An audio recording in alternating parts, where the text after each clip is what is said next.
My name is Caitlin Scott, and I'm a 42-year-old emergency room nurse from Portland, Oregon. What I'm about to share with you is my near-death experience's testimony of what happened when Jesus showed me the shocking truth about prayer. I literally saw and experienced something that completely changed my understanding about prayer, faith, and the very nature of reality itself. But before we start, please let me know where you're listening from. It will be nice to feel closer, even if we're physically apart. Also, don't forget to like and comment on what you thought about this near-death experience testimony. Let's have a fair and open discussion so we can learn from each other on this channel. Enjoy listening. It happened on February 14, 2021, and I remember that day with crystal clarity. It was a particularly brutal winter morning in Portland, with freezing rain coating everything in a treacherous sheet of ice. I was working the night shift at Providence Portland Medical Center, and we had been overwhelmed with weather-related accidents all night. By 6 a.m., I was exhausted but decided to stay an extra 2 hours to help with the transition to the day shift, knowing they would be short-staffed due to the weather. I finally left the hospital at 8:15 a.m. The freezing rain had turned to snow, and I was looking forward to getting home to my warm bed. I remember calling my daughter Emma, who was away at college in Seattle, to check if she was still coming home that weekend. That was the last thing I remember before everything changed. Later, I learned that a delivery truck had lost control on the ice just 2 blocks from the hospital. The driver had tried to avoid hitting a pedestrian and ended up sliding sideways across 3 lanes. My car was caught in the impact, crushed between the truck and a concrete barrier. The irony wasn't lost on me. After spending 12 hours saving others in the ER, I became a trauma patient myself, being rushed back to the same hospital where my own colleagues would fight to save my life. According to the medical records, I was clinically dead for 9 minutes and 23 seconds. My heart had stopped, and despite multiple attempts at resuscitation, my body showed no signs of life. But what happened during those 9 minutes was more real than anything I've experienced in my 42 years of life. The moment of death wasn't what I expected. There was no tunnel of light, at least not in the way near-death experiences are typically described. Instead, it felt like every cell in my body suddenly expanded into infinite space. The pain from the crash vanished instantly, replaced by a sensation of profound peace and clarity that defies earthly description. It was as if I had spent my entire life watching a movie in black and white, and suddenly everything burst into colors I didn't even know existed. I found myself in what I can only describe as a dimension of pure consciousness. The space around me wasn't empty. It was alive with what looked like countless threads of light, each pulsing with its own rhythm and intensity. These threads wove together to form patterns more complex and beautiful than anything I'd ever seen, and somehow I understood that I was witnessing the actual fabric of reality itself. That's when he appeared. I knew immediately it was Jesus, though he looked nothing like the paintings and statues I'd grown up with. He was pure light, yet I could perceive his form clearly. His presence radiated such overwhelming love that I began to weep, though I had no physical body to produce tears. When he spoke, his words didn't come through ears but resonated directly within my consciousness. "Caitlin," he said, and in that one word, I felt completely known and understood. "You've been chosen to witness what few have seen, because your understanding needs to grow, and through you, others will learn the true nature of prayer." Jesus then guided me closer to what appeared to be a vast cosmic interface. Imagine the most advanced command center you could think of, but made entirely of living light. "Watch," he said, directing my attention to the threads of light I had noticed earlier. "These are prayers, every prayer being offered across all of time and space." I watched in amazement as prayers manifested as different colors and intensities of light. Prayers of praise appeared as golden streams that seemed to strengthen the very fabric of reality. Prayers for healing showed up as intricate patterns of green and blue energy that directly influenced physical matter. Prayers for guidance manifested as purple ribbons of light that created new pathways of possibility. "Many of my children have forgotten the true power of prayer," Jesus explained. "They see it as merely asking for favors, but prayer is actually participation in the act of creation itself. When you pray, you're not just sending messages to heaven, you're actively engaging with the quantum fabric of reality." He showed me how different types of prayers created different effects. I watched as a mother's prayer for her sick child generated waves of healing energy that directly influenced cellular regeneration. I saw how prayers of gratitude created ripples of positive change that extended far beyond the person praying. Most amazingly, I witnessed how prayers could combine and amplify each other. This is why I told my disciples, "Where 2 or 3 gather in my name, there am I with them," Jesus explained. Collective prayer creates a resonance that can literally reshape reality. Watch this. He showed me a situation where a group of people were praying for peace in a conflict zone. Their combined prayers created a massive network of golden white light that began influencing the consciousness of people in that area.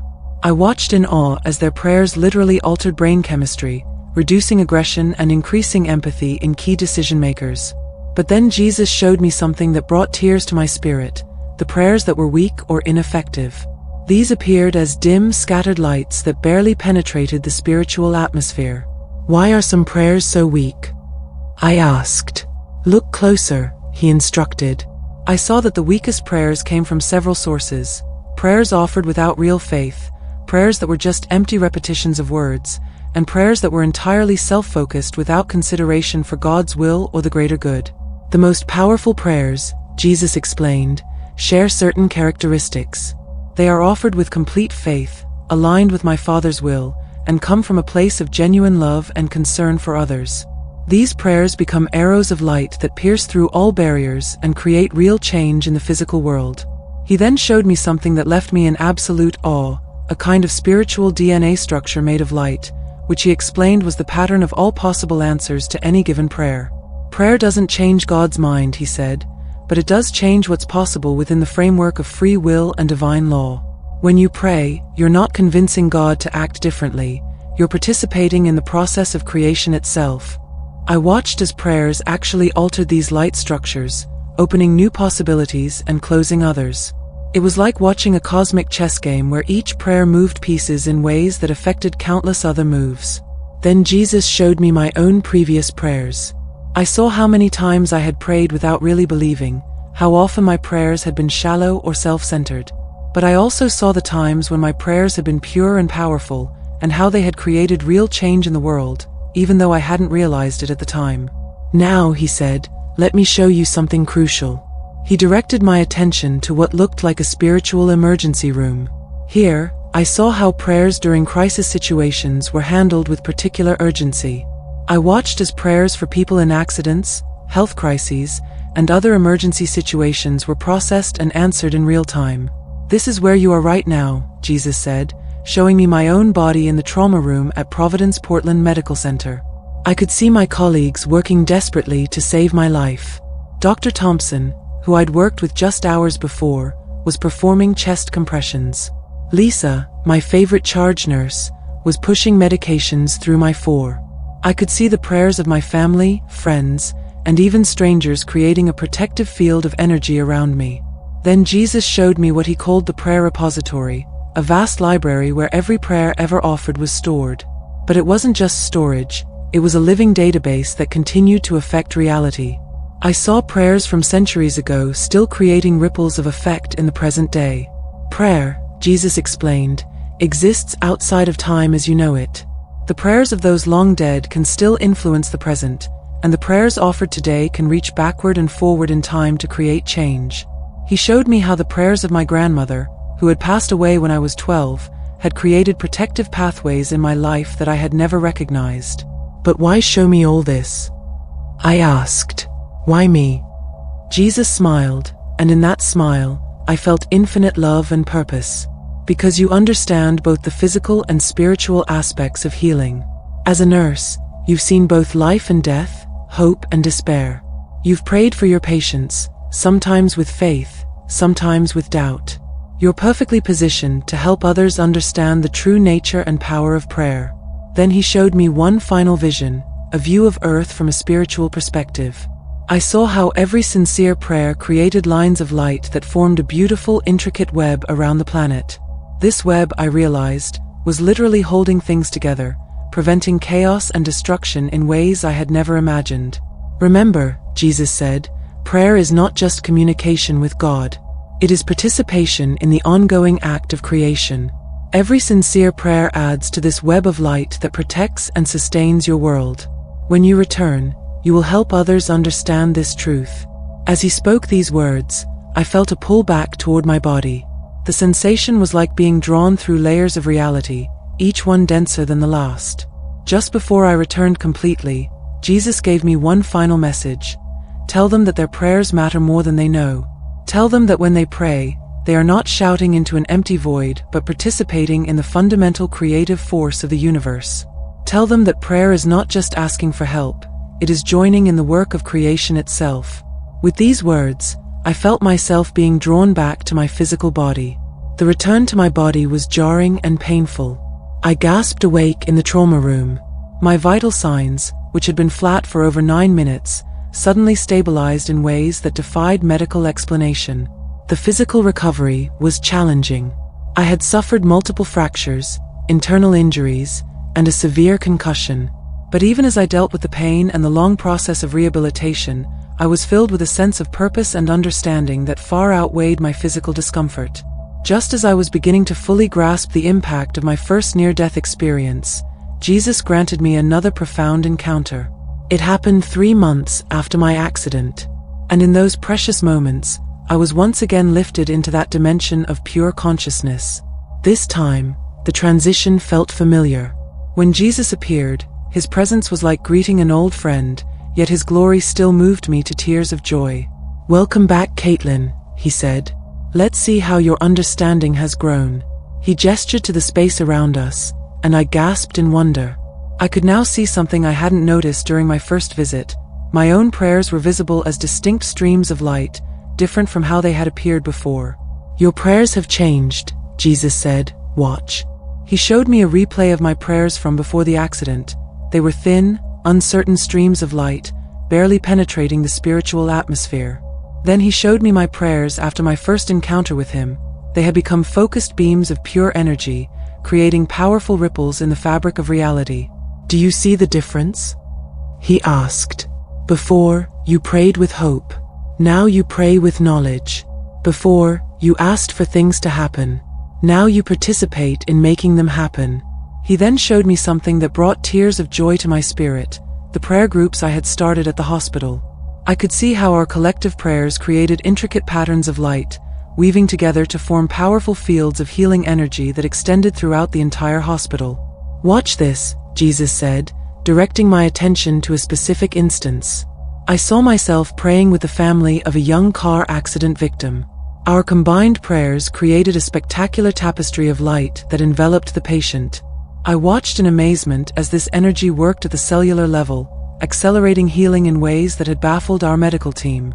"You see," Jesus explained, "when you taught others to visualize their prayers as light, you were helping them align with the true nature of prayer. Even though they couldn't see what you saw, their faith in the process helped them participate more fully in the act of creation." He then showed me how the skeptics in our hospital had been affected. I could see their own encounters with unexplainable healings had created tiny sparks of faith, which were slowly growing into steady flames. "Doubt is not the opposite of faith," Jesus said. "It's often the beginning of a deeper understanding." Then he showed me something that took my breath away: a vast network of prayer energy connecting everyone I had taught about prayer. Each person who had learned from my testimony had begun creating their own streams of light, which in turn influenced others around them. It was like watching a divine chain reaction of awakening.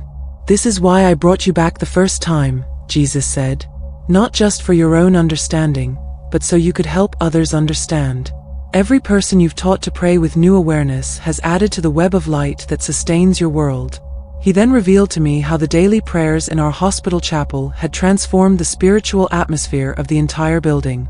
The chapel had become a nexus of healing energy, with waves of light flowing outward to touch every patient, every family member, every staff member.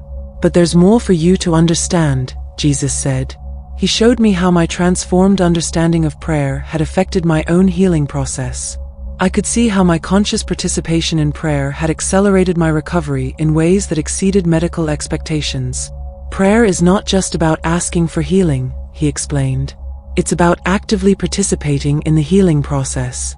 When you pray for others now, you're not just asking me to heal them, you're joining with me in the act of healing itself."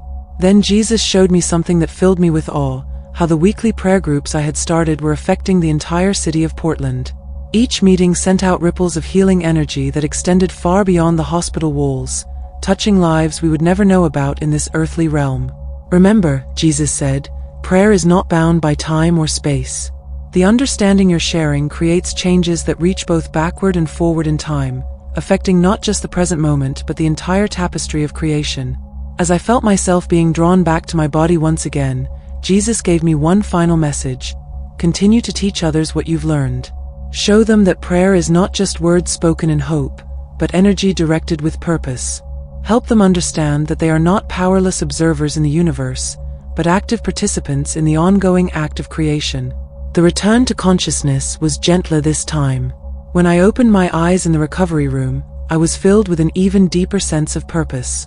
This second encounter confirmed everything I'd learned in the first and added new layers of understanding about how prayer works and how to teach others to pray more effectively. Now, when people ask me about prayer, I can share not just what I learned in my first encounter, but how those truths have been proven and deepened through experience. I can show them not just the theory of prayer, but the practical results of praying with true understanding and purpose. Every day, I witness the power of what Jesus showed me, in the improved outcomes of our patients, in the transformed lives of those who've learned to pray with new awareness, and in the growing community of people who understand that prayer is not just asking for change, but participating in creation itself. Through these two encounters, I've learned that prayer is far more than a spiritual exercise. It is our direct participation in God's ongoing work of creation and healing. And as more people come to understand this truth, I see the web of light growing stronger, reaching further, and transforming more lives than I ever thought possible. For this second chance to learn and share these truths, I am profoundly grateful. And I know that every time we pray with this understanding, we're not just asking for God's help, we're joining in His work, becoming active participants in the miracle of creation itself.